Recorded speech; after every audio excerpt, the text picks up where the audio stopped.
ఉత్తరాంధ్ర ఇలవేల్పు సింహాచలం శ్రీ వరాహ లక్ష్మీ నరసింహస్వామి చందనోత్సవానికి ఏర్పాట్లు పూర్తయ్యాయి. తుది దశలో పూల అలంకరణ మాత్రమే మిగిలి ఉంది.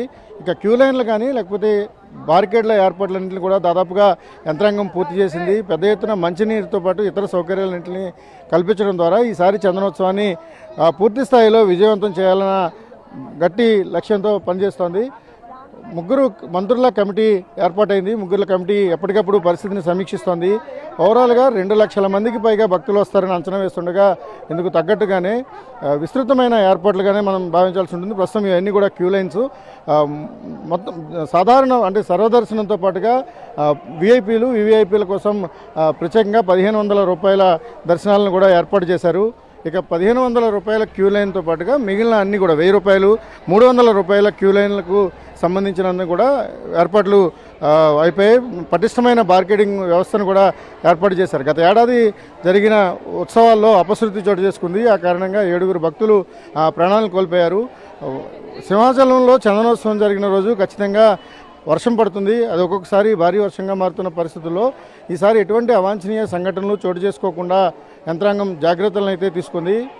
2800 మందికి పైగా పోలీసులు ఈసారి భద్రతా విధుల్లో ఉండబోతున్నారు. ఇక టికెట్లు కానీ లేకపోతే వచ్చే భక్తులకు సంబంధించిన క్యూ లైన్ల విషయంలో కానీ చాలా స్పష్టమైన ఒక రూట్ మ్యాప్ ప్రకారం అధికారులు చర్యలు తీసుకోవడం జరిగింది.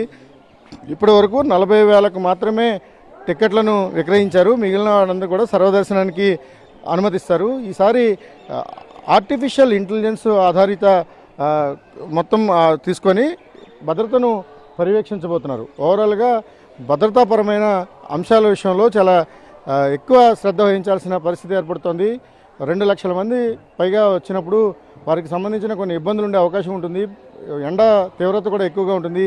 అలాగే సింహాచలం చందనోత్సవం అన్న రోజు ఖచ్చితంగా వర్షం పడుతుంది. ఆ వర్షం పడినప్పుడు భక్తులకు ఎటువంటి ఇబ్బంది తలెత్తకుండా కోఆర్డినేట్ చేసుకోవడం, అలాగే ఘాట్ రోడ్లో ట్రాఫిక్ సమస్యలు తలెత్తకుండా వాహనాలు నిలిచిపోవడం కానీ ఇతర ఇబ్బందులు చోటు చేసుకోకుండా ఉండేందుకు పోలీసులు ఎప్పటికప్పుడు మానిటరింగ్ చేసుకుంటున్నారు. సీసీ కెమెరాల ద్వారా కమాండ్ అండ్ కంట్రోల్ సిస్టమ్ ద్వారా పరిస్థితిని పర్యవేక్షించడంతో పాటు సీనియర్ అధికారులు బాధ్యతలు తీసుకొని పకడ్బందీగా చందనోత్సవ నిర్వహణను తీసుకున్నారు. ఓవరాల్గా 2 లక్షల మంది భక్తులు వచ్చినప్పుడు వారికి ఎటువంటి ఇబ్బంది చోటు చేసుకోకుండా ఉండేందుకు చర్యలు తీసుకోవడం మనకి ఇక్కడ కనిపిస్తోంది. ఇక ప్రత్యేకంగా ఫుడ్ అండ్ వాటర్ విషయంలో గ్రేటర్ విశాఖ మున్సిపల్ కార్పొరేషన్ ఎక్కువ శ్రద్ధ వహిస్తోంది. చందనోత్సవానికి వచ్చే భక్తులందరికీ కూడా దాదాపుగా 200 పాయింట్లలో ఈ ఏర్పాట్లను చేశారు.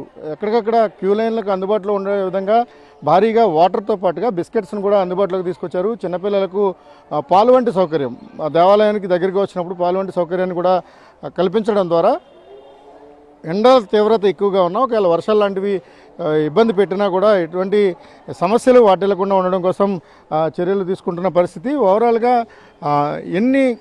ఎన్ని బాటిల్స్ వాటర్ మీరు సంసిద్ధం చేసుకుని ఉన్నారు? ఇక్కడ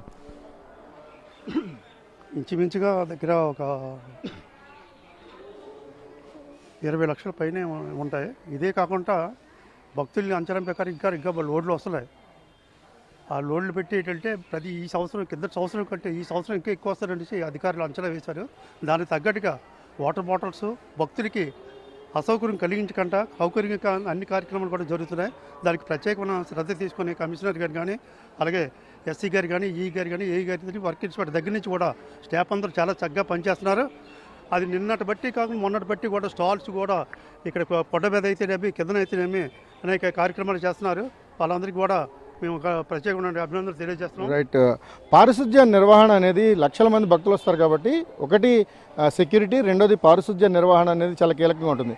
దైవ దర్శనానికి వెళ్ళే వాళ్లకు అవసరమైన మంచినీటి వసతితో పాటు ఆహార వసతిని కల్పించడం, అదేవిధంగా వీలైనంత ఎక్కువ భద్రత మధ్య ఈసారి చందనోత్సవాన్ని దిగ్విజయంగా పూర్తి చేయాలన్నది ప్రధాన అంశం. దీనికి జిల్లా కలెక్టర్ స్థాయిలో సీనియర్ అధికారులంతా కూడా సమిష్టిగా పనిచేస్తున్నారు.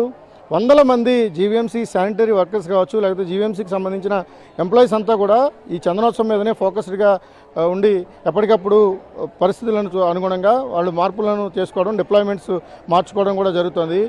ఓవరాల్గా సింహాచలం దేవస్థానంలో జరిగే చందనోత్సవం అనేది అత్యంత పెద్ద ఈవెంట్లలో ఒకటి. 2 లక్షల మందికి పైగా భక్తులు వస్తారన్నది ఒక అంచనా మాత్రమే. భక్తుల సంఖ్య పెరిగే అవకాశం ఉంటుంది.